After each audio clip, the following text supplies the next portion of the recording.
6 из 10 школьников каждый день пользуются интернетом, и чаще всего не для учебы. Такие данные приводит Фонд общественного мнения. Но мало кто из молодежи задумывается о том, что информация о действиях, совершенных в интернете, остается там навсегда.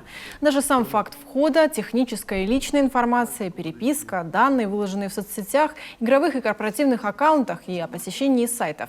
Все это хранится на серверах провайдеров и интернет-порталах.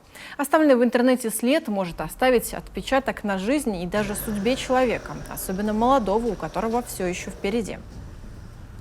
Когда мы выкладываем очень большое количество информации в интернете, некоторые мошенники могут собрать данную информацию, использовать ее против вас и угнать аккаунт, либо узнать данные ваших карт, либо банковские аккаунты. То есть в любом случае это влияет на материальное состояние человека.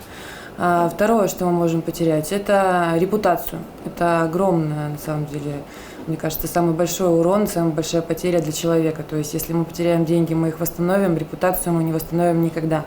Все, что вы написали 15 лет назад, 10 лет назад, какую-то фотографию вы выложили, либо написали какую-то цитату или пост, не дай бог, там, политический, или который говорит там затрагивает религиозные, какие-то направления, то это, естественно, возможно, будет использовано против вас в будущем. Многие работодатели при подборе сотрудников изучают любую доступную информацию, в том числе аккаунты кандидатов, и таким образом создают свое резюме. Все, что пользователь постит и даже репостит, в будущем может быть использовано против него же, говорят эксперты.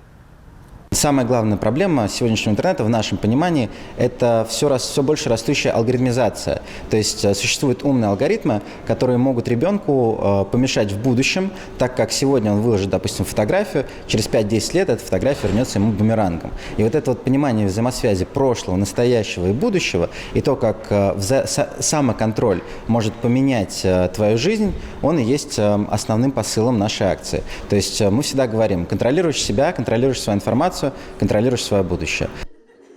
Каждое необдуманное действие в сети может нести противодействие. Так что стоит воздерживаться от сомнительных политических призывов, религиозных споров, а также комментариев на запрещенные темы, считают специалисты Лиги безопасного интернета. Это крупнейшая и наиболее авторитетная организация в России, созданная для противодействия распространению опасного контента.